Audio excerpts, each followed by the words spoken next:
Good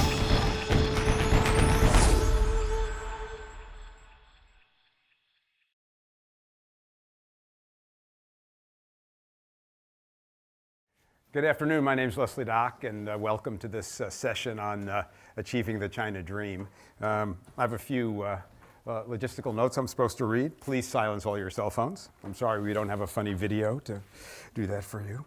Feel free, however, to tweet throughout the entire session. And the hashtag is SKOLL.org. We want to have a robust conversation, so we'll leave at least 30 minutes at the end for questions. We've even asked one or two people to maybe respond from the audience if they'd like, so please challenge, ask, and also feel free to make comments from your own experience in China so that we not only get your questions but your perspective. We are being filmed, so to the extent that you can refrain from anything that you don't want the world to see, that would be wonderful. And I've also been asked that if those of you who are on the Skoll mobile app, if you don't mind checking in, then the organizers can know you're here, and I'm sure send you only emails that you in the future like to see. So, as I mentioned, my name is Leslie Dock, and I'm an advisor to the Skoll Forum, and thanks for being here. Our goal in this session is to try and understand the current climate and future prospects in China for social change, for philanthropy, for progress on critical issues, on civil society, and see if we can do that in an hour and 15 minutes. Because it's a small place and it's very simple, so we should, I think we should be able to. So hopefully we'll get together as a group into some of these kinds of questions. Should we be optimistic about the next phase of progress in China on social and environmental issues? How does urbanization and the political and information climate in China and the ongoing pressure for economic growth, how will that affect the issues that we all care about in this room? What's the evolving role of the Chinese government in solving these issues and in partnering with social entrepreneurs to drive scale? And what are the kind of compromises that, and path that one needs to take to make those effective compromises? What's the climate for philanthropy and civil society today, and what do we think that'll be down the road? And finally, how do we take a look at China's influence on the rest of the world? Since there are so many issues, whether it be energy or climate or land issues, in which the world can only succeed in addressing its problems if China succeeds in addressing it. So can we be optimistic about that? What kind of role can we expect China to play on the world stage? So to help answer these questions, we have a great panel of experts, as well as all of you in the room. So let me introduce them. Jenny BOWEN, who I think hopefully many of you know, is a Skoll awardee, the founder and CEO of Half the Sky Foundation. She's a former screenwriter and filmmaker, and she founded Half the Sky in 1998 to help her adopted daughters, many sisters, who are still living in China's welfare institutions. And through her incredible work and the work of her team, they've helped over 100,000 children who live in Chinese orphanages receive the love that they need to have a loving life. And in partnership with China's Ministry of Civil Affairs, they've now begun an incredible program to train every child welfare worker in the country so they can transform in that partnership the entire child welfare system.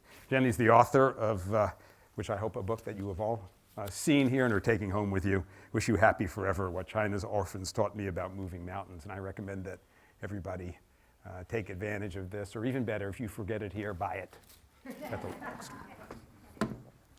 Another Skoll awardee who's with us, Tim HANSTAD, is the president and CEO of Landesa, another organization I hope many of you know and work with, which is incredibly successful at helping governments around the world provide land rights to the world's most poorest people and giving them that critical step to a sustainable future and family. And he's led his organization's growth from a two-person operation to now clearly recognized as one of the world's leading human rights organizations. Landesa works at in over 50 countries and has made a difference in the lives of at least 109 million people. So he can teach us something about scale and a lot of those folks in China. Elizabeth Economy is the CV Star Senior Fellow and Director for Asia Studies at the Council on Foreign Relations, and has been a personal guide to me in trying to understand China, and has been a personal guide to many other people. And I encourage you, to the extent she's ever willing to be your personal guide in understanding China, to go right for it. And all you have to do is to buy a membership in the Council on Foreign Relations. Her most recent book, which she co-authored with Michael Levy, is By All Means Necessary, How China's Resource Quest is Changing the World. And I left mine in my hotel room, but even better, here's a picture of it on the Amazon.com webpage, where you can also go and receive your own copy. Elizabeth is also the vice chair of the World Economic Forum's Global Agenda Council on the Future of China. She writes frequently, but she is truly one of the world's experts on the issues of China and natural resources and the environment that you could have the pleasure to listen to anywhere in the world. Professor Wang is the dean of the Beijing Normal University's China Philanthropy Research Institute, is well recognized as the foremost expert on philanthropy and on civil society in China, and just as importantly, extremely well respected, known as a personal advocate for both of those societal changes and for poverty alleviation in China. So he's both an academic leader, but a doer as well. And he has tremendous experience in the Chinese government at the Ministry of Civil Affairs. Most recent post was Director General of its Department of Social Welfare and Promotion of Charities. And for any of you who have worked closely with the Chinese government in a government affairs standpoint, you know that it's the Director Generals of those departments who you go to really get things done. So a person who is both an executor as well as a leading expert. So thank you all for being with us. I'm going to start with Jenny and Tim and try and get their perspective from working on the ground in China for so many years, and then ask Elizabeth and Professor Wang to take us to a bit of a broader perspective, and as I mentioned, leave ample time for questions. So Jenny and Tim, perhaps you can start by sharing with the audience just your perspective, your sense, give them a bit of a description of what you're doing today and your level of optimism for the future. Jenny, you want to go first? Sure. Half the Sky's been working in China since 1998. My husband and I adopted a little girl from an orphanage in southern China, and she came to us pretty much with all of the ill effects of institutionalization. She was developmentally delayed. She was sick, physically sick, but most distressing was she was just emotionally vacant. There was no child that we could reach, and we did our best instinctively as parents, just giving her round-the-clock love for about 6 months, and we started seeing something happening, and a year later, I looked out my kitchen window, and there was a child who had been absolutely transformed by love, a child who looked for all the world like a child who had been adored from the moment she was born. And I just thought, well, that was so easy. Why can't we just do that for all the kids that we can't bring home? And so I started Half the Sky, went to China. I'm going to make it sound really easy. I met with the Chinese government. They, of course, welcomed me with open arms and immediately allowed me to start programs inside of welfare institutions. Actually, it took maybe a year of being welcomed with open arms before we got permission to start a one-year pilot program in 2 institutions. The programs, I knew they had to be successful, so I was very careful about choosing the sites. They were tremendously successful. Within 6 months, delegations were coming down from Beijing to see these children who were behaving like children. There was no more head-banging and rocking and picking at themselves and indiscriminate affection and all of the signs of of children who are living without human attention. And it's such a simple fix that even I, a person who had absolutely no qualifications whatsoever, was able to go in and make that difference. And so over the years, we were able to make change slowly, to build our programs into several institutions. The government was watching all of the time, and from about 2005 they started inviting us to join them in figuring out the best way to treat institutionalized children, and later on even children in the broader child welfare system. So today, 16 years later, Half the Sky has programs operating in 54 cities across China. We are focused very much on training, though we now have a sister organization, Chunhui Boai. Our new CEO is sitting right there, Cindy Lin. And that organization will be taking over in the coming years the operation and expansion of our programs, even beyond welfare institutions. Our training focus now is in partnership with the central government, partnership with the Ministry of Civil Affairs. We're engaged in a 6-year program to co-train with government every child welfare worker in the country. And it's a very complicated, as you can imagine, big project with a big online learning community and e-learning, certification, professional development for welfare workers to professionalize something that was once thought of as menial labor. And I have nothing but optimism about our partnership with the Chinese government. It was extremely difficult in the beginning, but I'm going to be the cheerleader to say that when China makes a decision to do something and they see that it's the right thing to do and they see it works, nobody moves faster. And I can't imagine what's happened for half the sky in China happening in any other, certainly in any other developed country. So. That's good.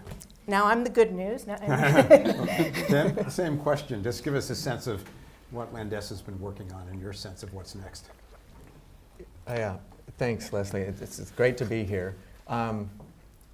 Landesa started working in China in 1986, and we went to China not primarily to learn from what was happening in China. We're really comparativists. We've done work with governments on land rights reforms in a number of countries, and we had known from afar that China had, in the early 80s, undertaken probably, I think, what could be described as the most significant land rights reform of the 20th century. And it transformed a country of collective farms into a country of family farms in a period of about 3 years. So we'd read about this and followed it from afar and decided we need to go learn about it, not knowing if we would be able to use our learning to actually work with the government, but we figured that the lessons learned in China could be helpful in other countries where we're working. So we went there and did a lot of field research. It actually was relatively simple, maybe simpler back then, to actually get access to the countryside and do rural field research, and spent over a year doing field research, trying to learn what had happened, how had they done this reform, what is the impact it had on farmers' lives. And after spending more than a year doing that, we got access to actually initially just one very senior government official who was very interested in hearing not so much what we had learned in China, because he didn't know that, but was very interested in hearing about our work in other countries or what other countries' experiences had been. And that one relationship now has turned into a 27-year partnership with different parts of the Chinese government, and of giving them advice based on our fieldwork findings in China, which have been ongoing, and against the background of our experience now working in about 50 other countries on, what are the menu of kind of alternatives that they could be looking at, and providing that advice and doing it largely behind the scenes and as a trusted partner.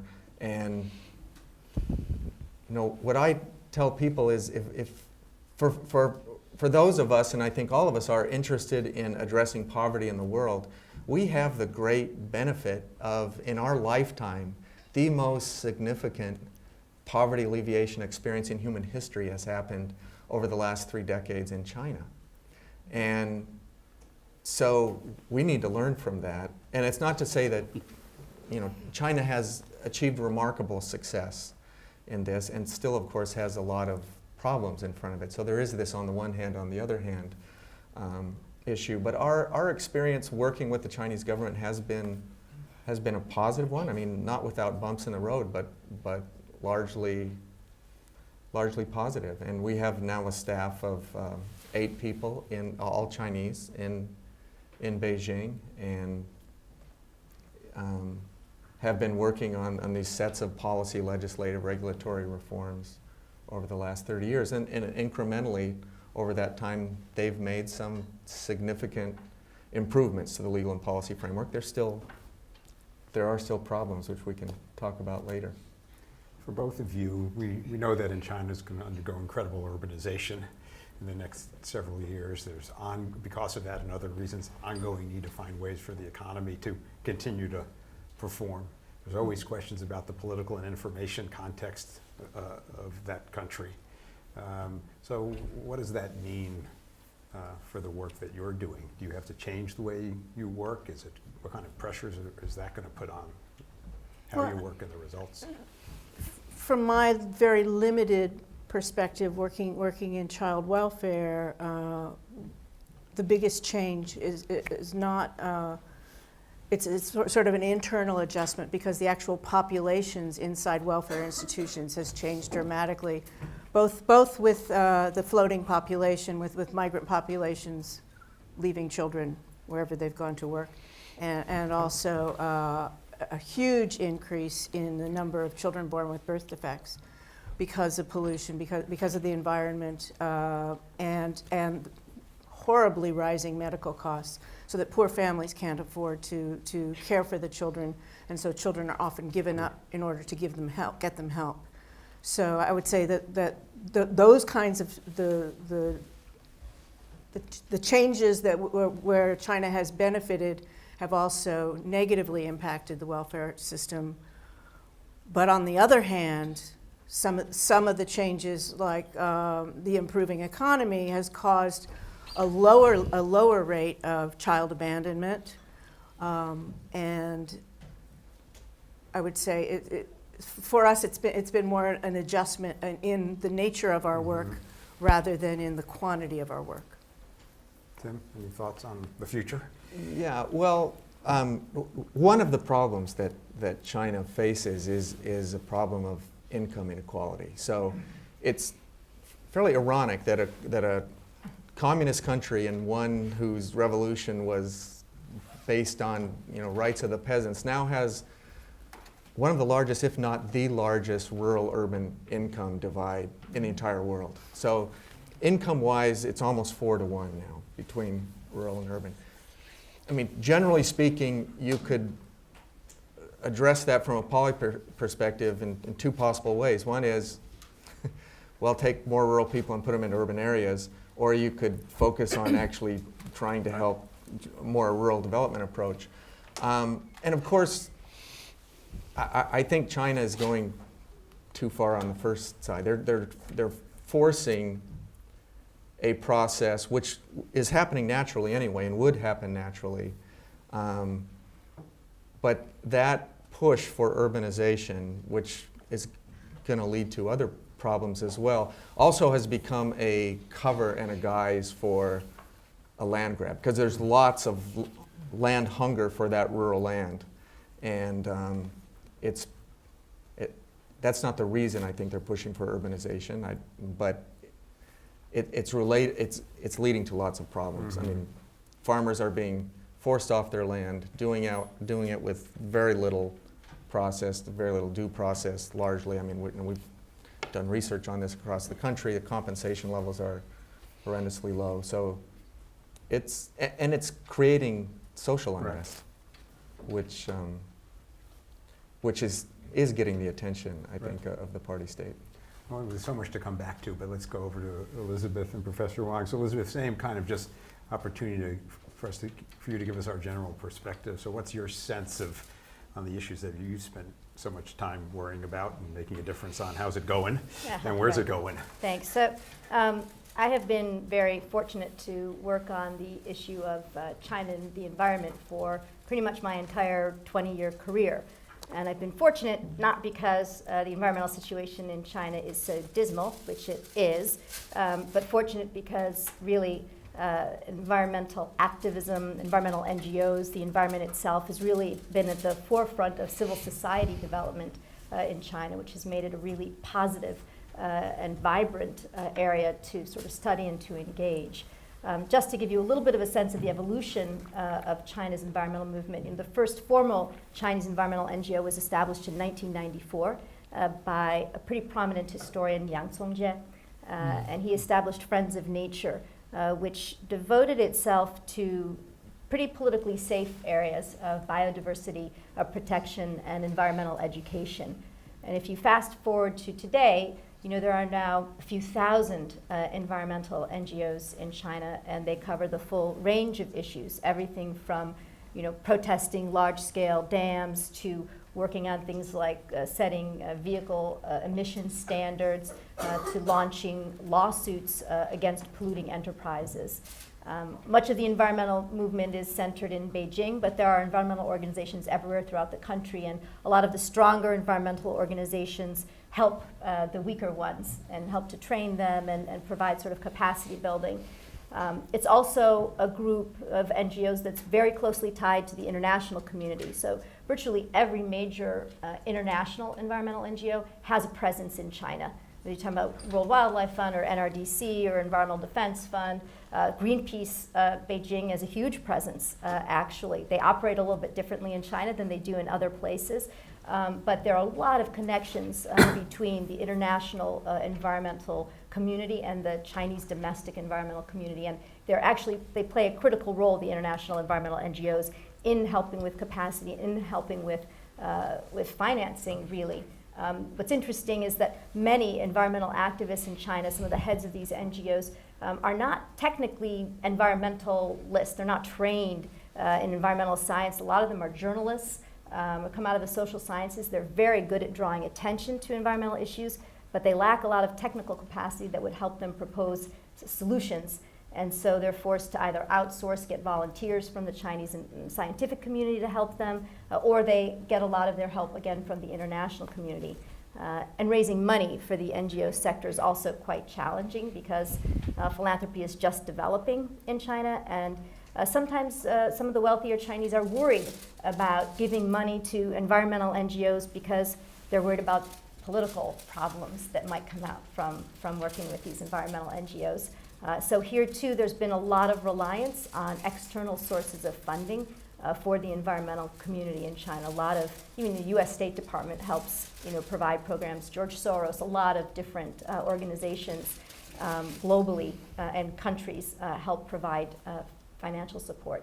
If I look forward, I'd say I think there are three hurdles that I think the environmental effort in China, the sort of non-governmental effort, faces. First is a continuing challenge on sort of the technical and the financial capacity building and development. Many of these NGOs have like 3, 5, 10 people. They're really quite small. Some of these bigger ones like Greenpeace Beijing are really the exception to the rule. And they don't have the ability to, in the terms that people here use, scale up, really. It's very challenging for them. I think a second challenge that they face, political constraints. Just transparency, getting access to information. Just as an example, China recently published a contamination of, a soil contamination survey, yet they refuse to release the results on the grounds that it's a national secret.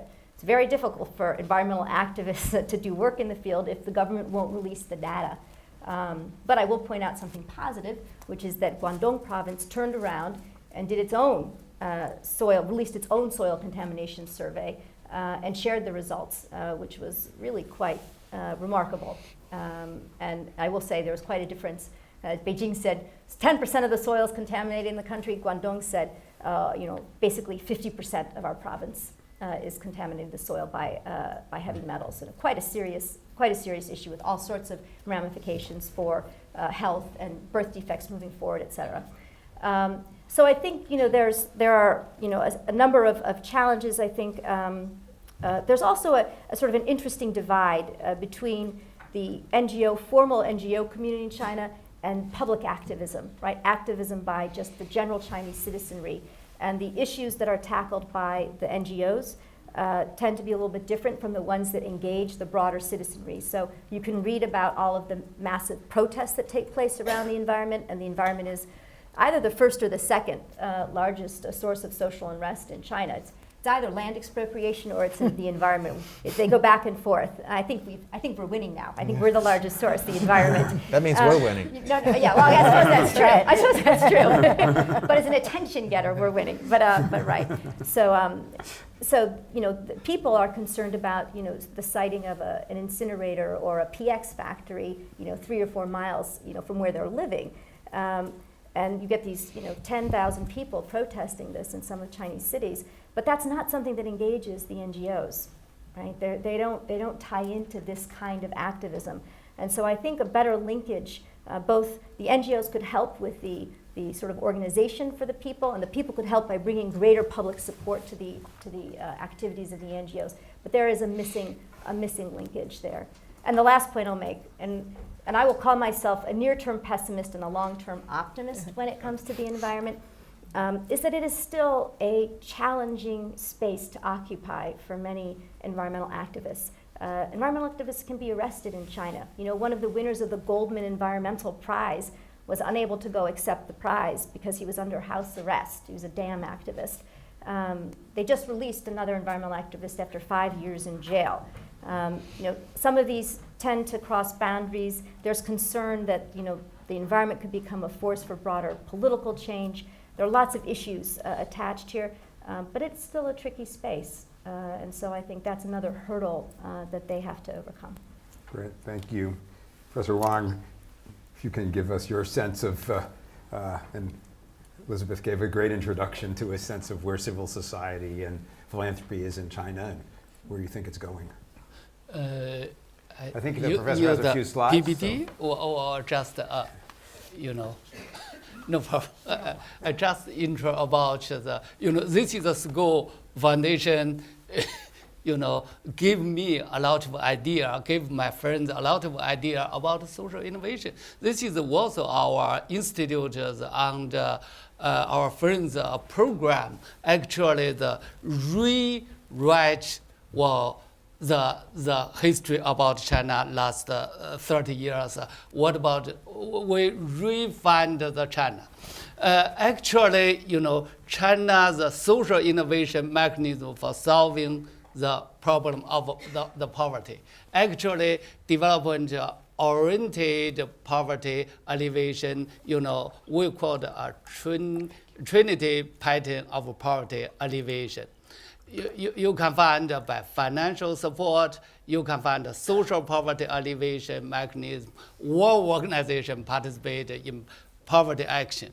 Then it's a social innovation in disabled person employment. We call it the social welfare enterprise. Then just of the social structure. What means? Very strange name. We call it the private non-enterprise. You cannot understand on me, but in 1999, we changed the policy. Then it's, of course, a lot of category of China private non-enterprise into the even religious group, get the registration. There are a lot of the poverty alleviation microfinance learned from outside world. Then what about the internal logic of China's social innovation? Actually, at the beginning, the stuff starting from the government leading the society and to social restructuring. The government leads social innovation. This is the first stage. You can find a lot of government program. At the beginning, the society, NGO, very weak. Then government push. Then the non-government, do the social innovation. We do at the beginning of the 2005, push a lot, increased the social restructuring in depth and breadth. But what about the challenge for China's social innovation? I believe we lack the social socialization. This is you can find a lot of the government background organization, but how to become the true NGO is this is lack of a comprehensive ecosystem. Also is especially you can find now it's a lot of social issues, social problems, a big challenge. Then I believe we should transform from government-led social innovation to the society-led social innovation. What about I do? I think we should dialogue between Chinese local enterprise and the international enterprise. We should learn from outside the world. Also, we need the establish the supporting system. Now China economic fast, the social issue, the social problem more and more seriously. We need, maybe we can achieve the Chinese dream, but a lot of very, very big challenge. We need to do the social reform. A lot of thanks to the Skoll Foundation, to Jenny, to Tim, to Elizabeth. You give us a lot of support. I think we need to rethink about the future. We need a lot of reform, especially focus on supporting system.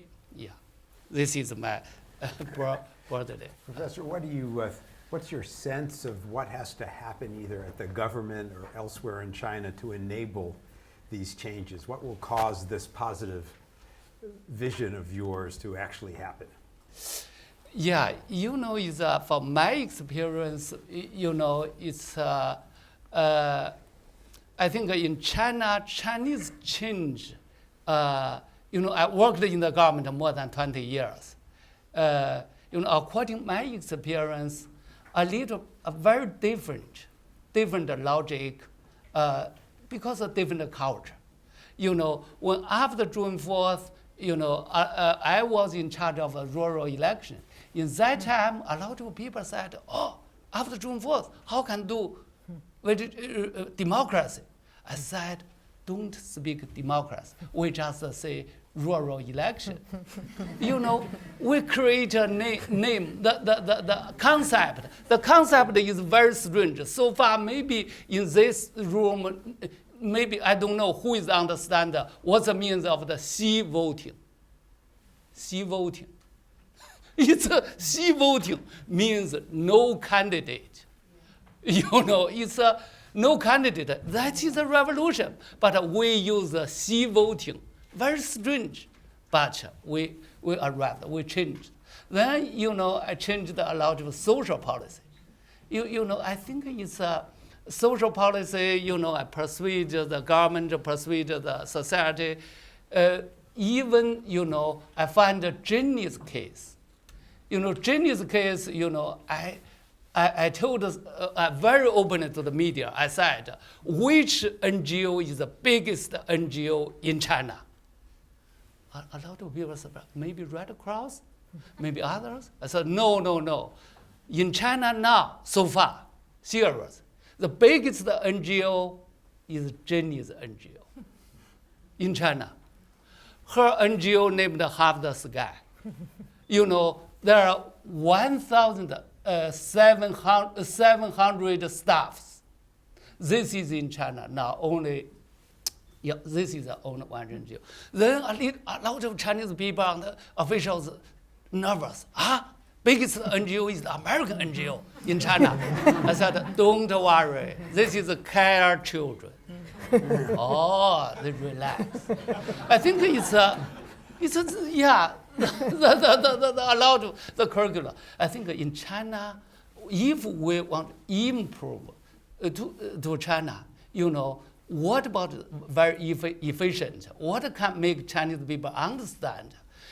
Jenny just is a small concept. Jenny asked me, Zhen Yao, why Chinese people don't understand comfortable?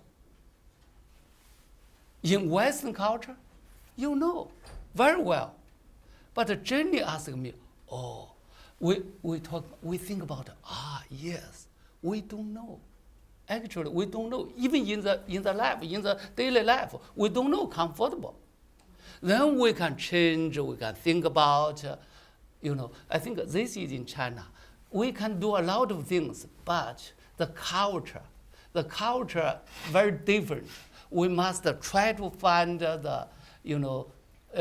change the culture background, use a different term, but different concept, change, do the Just say something. make a reform. I think, Yeah. I think what Professor Wang taught me, without ever saying it, but showed me how to make change in China was that, and what he's describing with the rural elections and all, is that it's never a direct movement.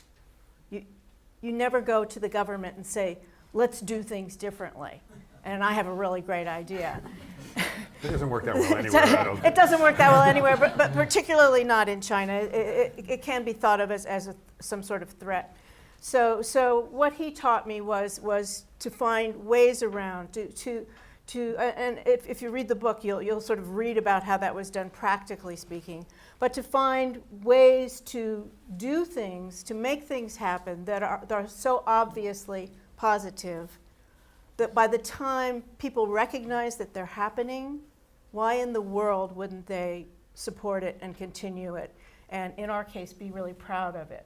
And I think, I always think of working in China like those Chinese gardens or Japanese gardens where there's that sort of model stone or something glorious in the middle that you can see in the distance, but you can't get to it in a straight line. It's always a path that goes this way, and then you'll run into an obstacle, and then you go the other way.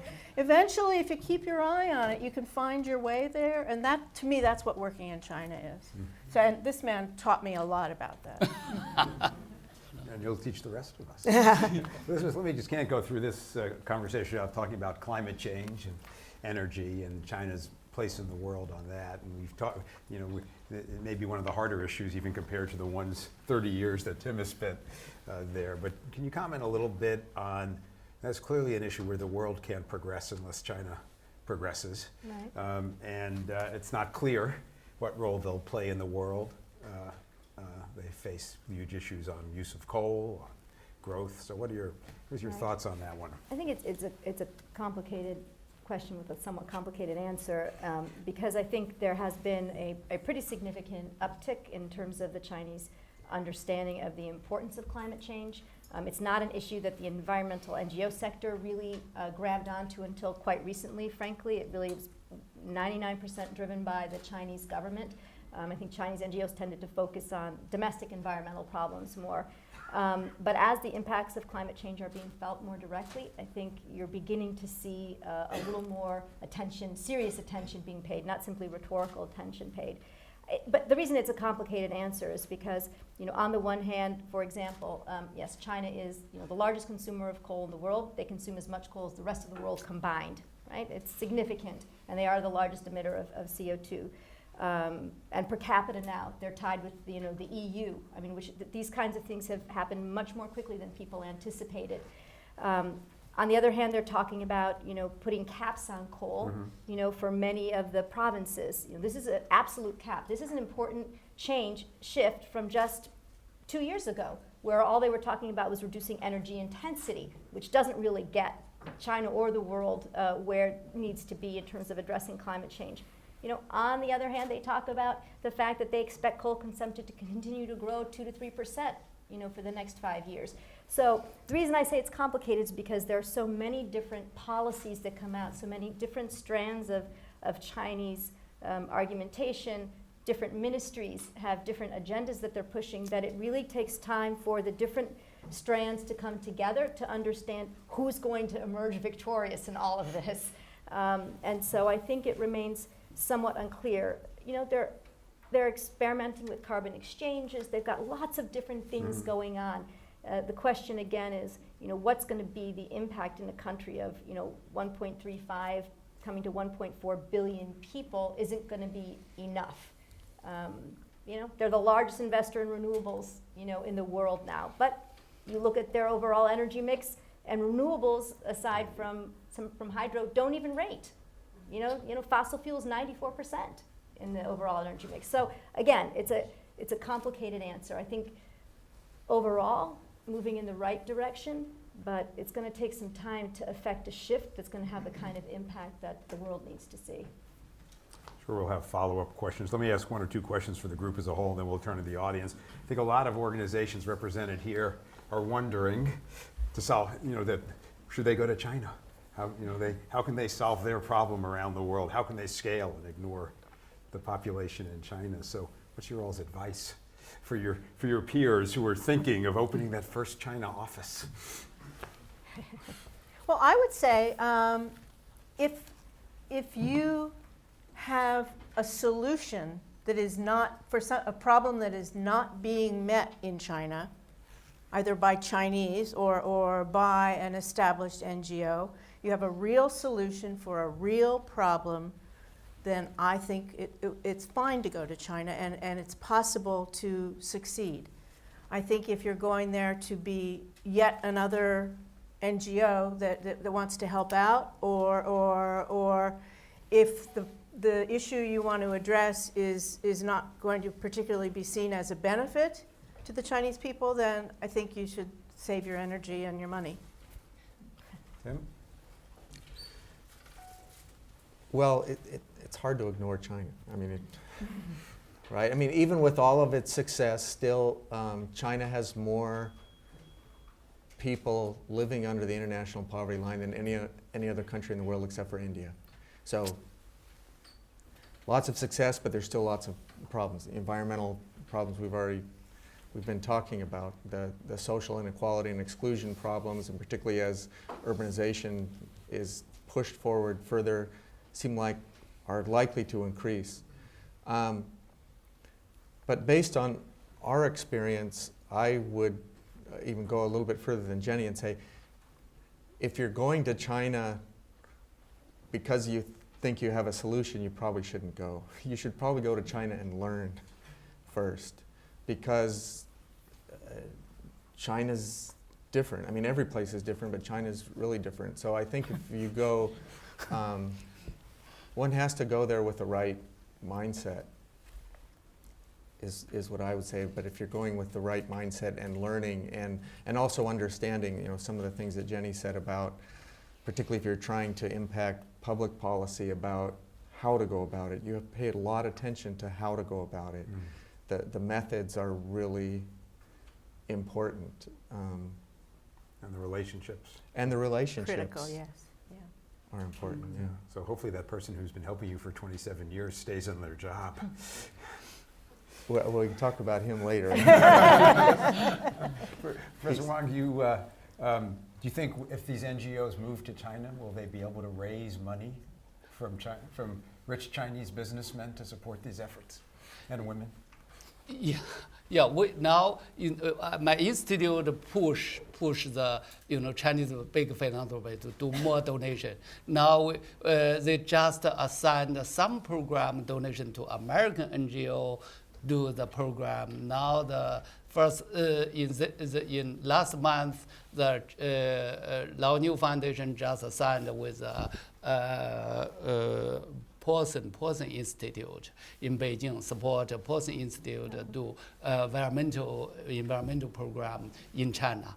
I think this is a very, very good chance, because new government, Xi Jinping and Li Keqiang, want to do the social reform. Social reform, that means encourage NGO, more independent, play more very important role now, get the new law, pushed a lot of reform. Even now, in last month, because of big pollution in Beijing, 10 days, the air pollution. Then whole Beijing people, I think, worried about. We think about London's story. We want to learn from. We want to change. This is a new tendency. New tendency. Even a lot of Chinese people think about where we can change, where we can improve our life, the pollution, a lot of things. It's not a joke. Then they find, in 100 years ago, we can appoint the British people, UK people, one citizen, as a customs leader,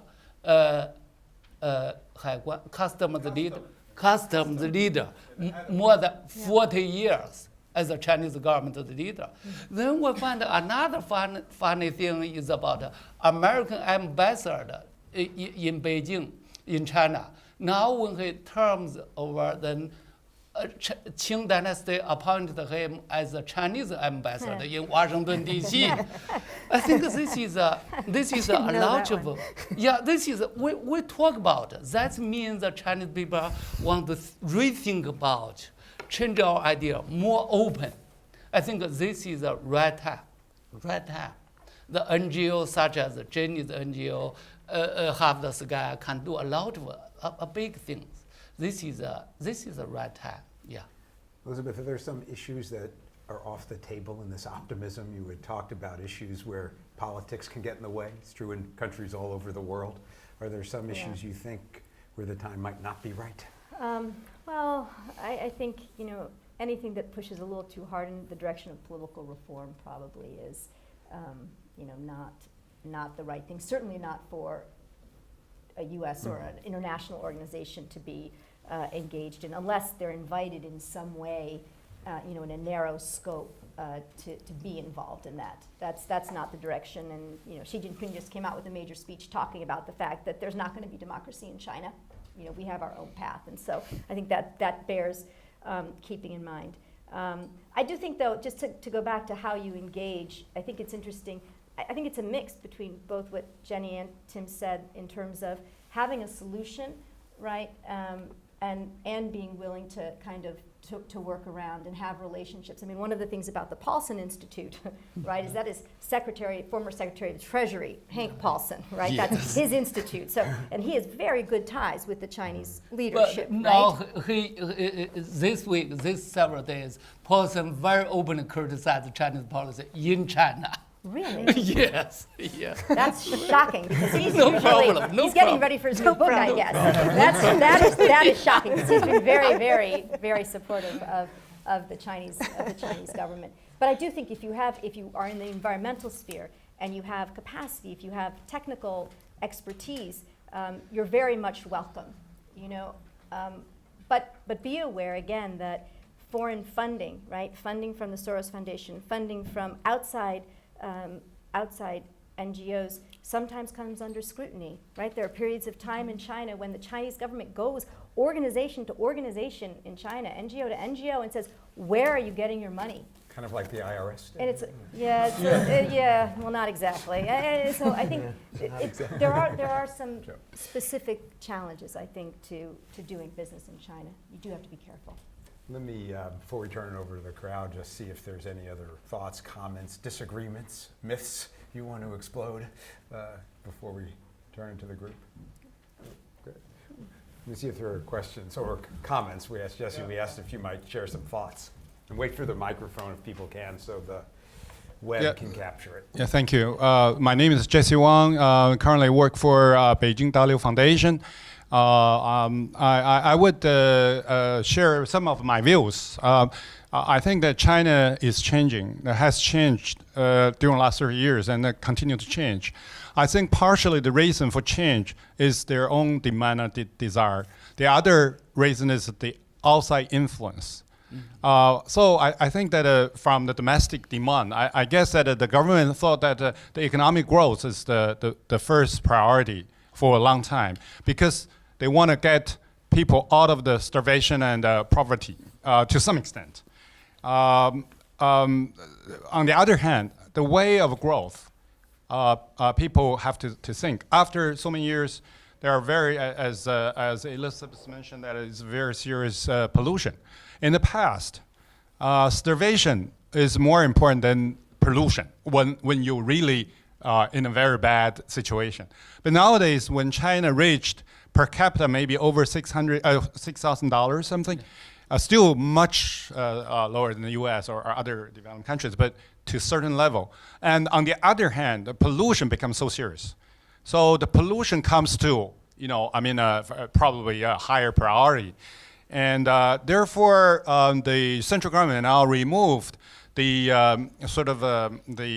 benchmark or criterion from a local government's assessment about the GDP growth. Now they want to change some policies. For instance, they thought that the cost of the environment should be taken into account when you have the growth and other issues and like energy consumption and so and so. I would particularly mention that people can see the innovation, the motivation from China to make a change.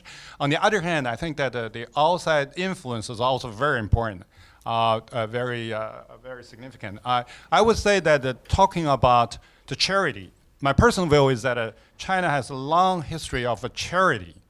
However, it was old style. It's whatever. It's not. The philanthropy and a social responsibility is still very new to China. However, because of Jenny, because Tim and Elizabeth and the official from ministry, Professor Wang, the efforts now, and also the foreign corporates in China, they all have social responsibility, and CSR.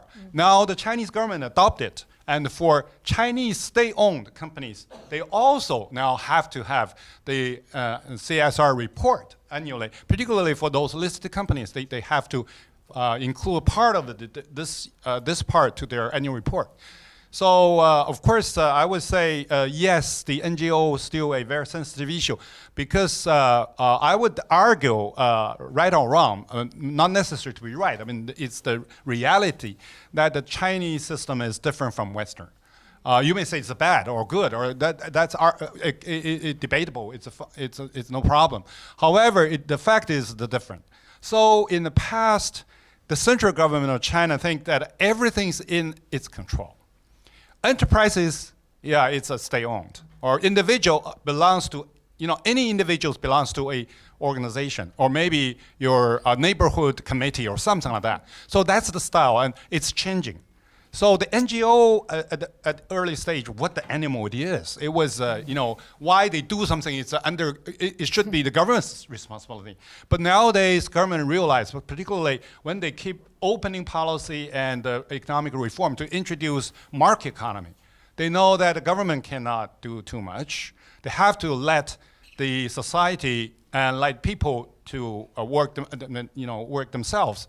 So as Professor Wang said, maybe it's a better time than before for NGOs, for nonprofit, for philanthropy to work in China. Just stop here. Thank you. Over here, another China expert. So I'd like to, Could you introduce yourself? My name is Ruth Shapiro, and I run the Center for Asian Philanthropy and Society in Hong Kong. And I'd like to just pick up on Mr. Wang's comments. I think that there's a tension going on between two forces, and I would say dynamism, because China, how many in this room have been to China? Okay, so we all know that it's changing so fast. The rate of change is so much faster there than anywhere else. But also, we also know that Chinese culture, Chinese mindset is extremely pragmatic, not ruled by idealism, ruled by pragmatism, right? We probably all know the saying, you cross the stream by putting your feet on the stones, one step at a time. The Chinese government is very pragmatic, which is kind of by definition conservative. So people don't understand. They know that we want to solve these problems, but they don't necessarily know how to partner with non-governmental agencies. And in fact, you can't really be a truly non-governmental because you have to partner with government in China. So I think that there's a learning curve, and it's very steep and it's very fast, about this kind of dynamism between nonprofits and government and how they work together, and it's going forward. And that's why, to piggyback on Zhenyao's comments, these positive examples of how you work together, how you're successful, how do successful nonprofits work with government need to be shared and emulated, because right now everyone's bushwhacking. They're all forging their own paths vis-a-vis the government, and there's not widespread understanding about, how to go about doing this. It's all one-offs, like all of you have had. So that's my only comment. Great observations. Go to the middle of this. Yeah, my name's Steve Davis. I'm the CEO of PATH, one of the leading global health innovation groups. And I've been working in China and around China since the 70s, as has my organization in the 70s doing work, albeit independently. And I just want to mention, I think there's a piece of the narrative that needs to be added, and I realize this is about the China dream, but this evolving narrative around China's work now for the rest of the world. And so we've talked a lot about what people are doing inside China for China's development. But what's extraordinary actually is starting to see some of the opportunities for NGOs and civil society leaders to work with the Chinese industry, Chinese government, Chinese various entities within China for issues that are beyond the borders of China. And so we recently, for instance, have just completed a 10-year work to get one of the first, the first ever Chinese vaccine qualified by the WHO to ensure that it could be used in other countries. And it's a much more effective and cheaper vaccine than it previously existed. And that's a huge win for the global health and for the economic drivers of lower pricing. We see a lot of work on smallholder agricultural reform, which China did enormous. It wasn't just political reform in China, but it was a new suite of tools, a new suite of models, of market management models that are actually quite applicable to places in Africa. And now seeing how some of those ideas can be transferred. So I just think there's risk, there's issues, but I think this would be interesting to hear the panel to comment on that phenomena. Yeah, I'd love, Elizabeth, you may want to comment a little bit on that, but also this question of folks who are operating globally, one of some of the things learned in China or the developments in China that can now be transferred to other markets and other countries. So does anybody have any thoughts about those things? No, I mean, I think the Chinese have been active in Africa, for example, with solar water heaters. They've done agricultural exchanges. They'll send people, to help them develop in Africa better agricultural techniques. So there's a long tradition, in fact. I mean, the Chinese send doctors. There's a long tradition of that kind of assistance coming from China and going out. I would say generally on the environmental realm, however, it's much more the outside coming in to date, not so much China going out to help others. They're still developing their capacity. Other thoughts as you look at the work in China and now you go global and you're already quite global. What lessons do you take out of China for the rest of your work?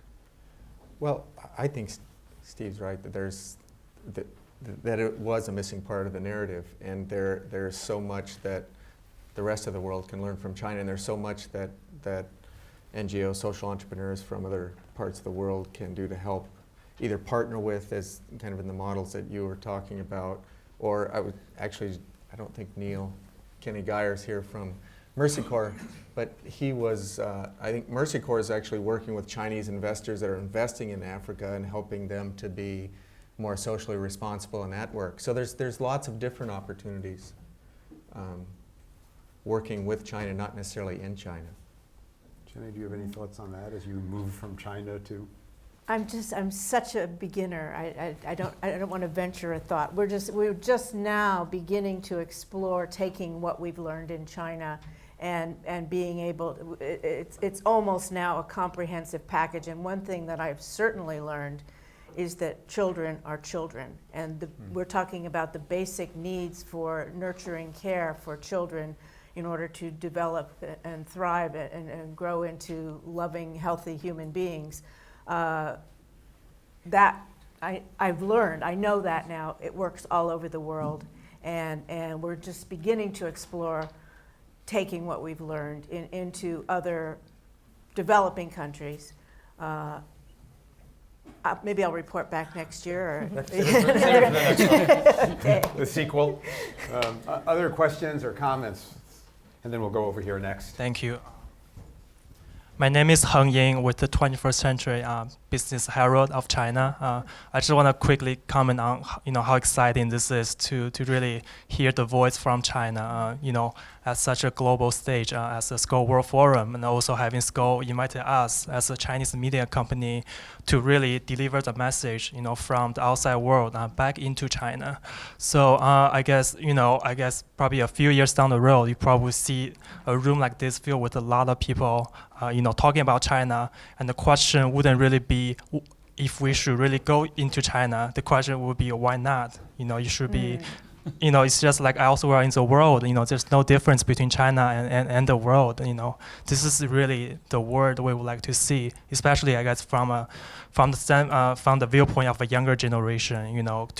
To see how this world has been changing, how China has been fitting, into this into the world. So I guess real quick question. So what would be your advice on the younger generation, not just from China but also outside the world to really have a better understanding of what this country really is? No one's going to take that? Because Jenny is I think the you're younger working with the children, The so younger generation in China is a very happening generation, and they're gonna figure out themselves what they need to do for their country and how they're going to make a contribution to the world.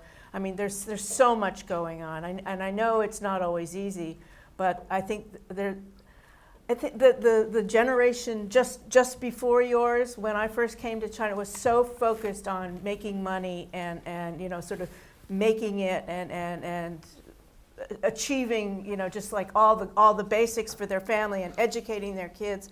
But your generation is, I think the potential is unlimited.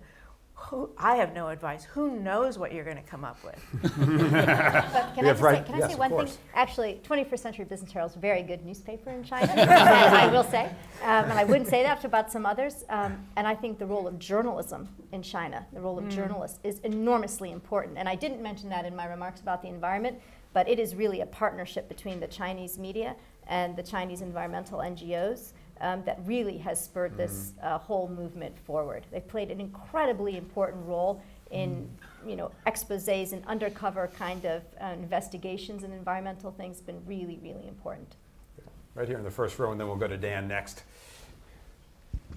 The two perspectives I'd like to bring. I'm Ranjit from India, and I look after two different types of NGOs. One is healthcare and one is in environment. My experience with China has been actually very, very positive. It's been fantastic. In fact, let me give you an external sort of example of giving. I think the amount of people that China sends for cleft care repair to India is probably second to none. So actually they have all the younger generation, they have the middle generation and the past generation, less of the past and more of the new. So I think they actually send people out to missions from nursing, healthcare, and doctors. So I think that's really positive. So that's one part.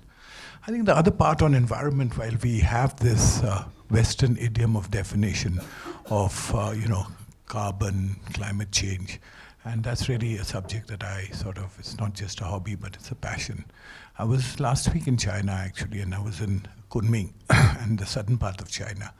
One of the institutions in the world that I really revere a lot is Kew Gardens, because they have the largest herbarium in the world.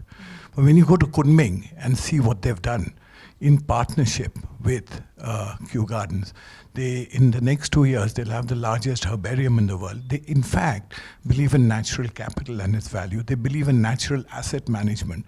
Much more in 10 years, you forget carbon and all this way of we're looking at it. They're going to actually redefine the way of natural resource saving, and it will not be the Western idiom. So I believe the Chinese pragmatism and understanding the real world. And don't forget, they were a socialist country. So we're talking about social entrepreneurship at the grassroots level. They actually delivered. We're teaching them something that they know, which is in their blood. We may not like the idiom because it's not democratic, but who says we have democracy in India, and you see how difficult it is to do business in India. It's not easy. So I don't know. I think at one level, I think there's a big definition problem of how we want to understand and embrace China into our model of the world. On the other hand, I think it's for us to embrace China, to see that actually there are many good parts, including that on climate change, especially with this herbarium example that I gave you. Thank you. Dan? Thanks. Dan Biederman from Verite. I set up World Wildlife Fund's office in 1994, and it was, I reflect on how easy it was to be an environmentalist in China, and now I do a lot of work on labor rights and human rights globally, and it's not as easy in China to do labor rights and human rights. there are structural challenges to being an NGO, especially a Chinese NGO, but even a foreign NGO. And there's no doubt that the trajectory is a dramatically optimistic one. It has to be. So I'm curious if we can get a little more specificity about the optimism. The range of issues you can touch on is broader, day by day, month by month, and yet that is still met by structural limitations on the ability of NGOs to operate. It's hard to get licenses. You can be shut down. The tax investigations far more dramatically than the IRS can do. You can be thrown in jail. You can't raise money. And yet, it's getting better. Over the next 5 years, which of those sort of more administrative elements are going to get easier? And will that allow organizations in China to become more, how much closer to movements can they become, rather than simply being limited as sort of technocratic institutions? Well, the government has said that it's going to make it easier for NGOs to function. I mean, so maybe Professor Wang, you think it's true? You think it's going to happen? Yeah, this year, I participate in the draft of the philanthropy law. This year will more than fast. Maybe next year we'll announce.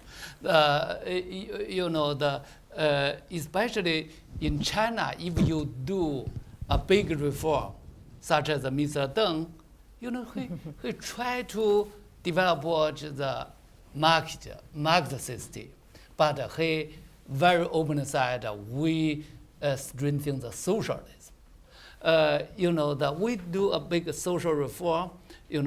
We try to, such as me, I try to in the media persuade. I said NGO no sensitive, not combine the political reform. We just said as a half the sky as a real model. I said this is a social service. The social service very, very important. Then government understand, NGO equals social service. Then they can easily do the reform. If you just say this is a political reform, this is the human rights, they're nervous. Then they cannot do. That's why I believe in next several years we can try to, such as when I was in the government, I tried to handle it. Even the rural election, I don't, when they ask me, you say you're democracy, I said, no, I'm not democracy. Just the rural election. Some people said, why? Election is a true democracy. I said, no. Democracy is sensitive. Election is election. This is China. This is China. How to, push. It's that's why I very openly announced that we should learn from half the sky, do the social service, care the children. But from our experience, in 2004, the government changed policy allowing foreign foundations to legally register.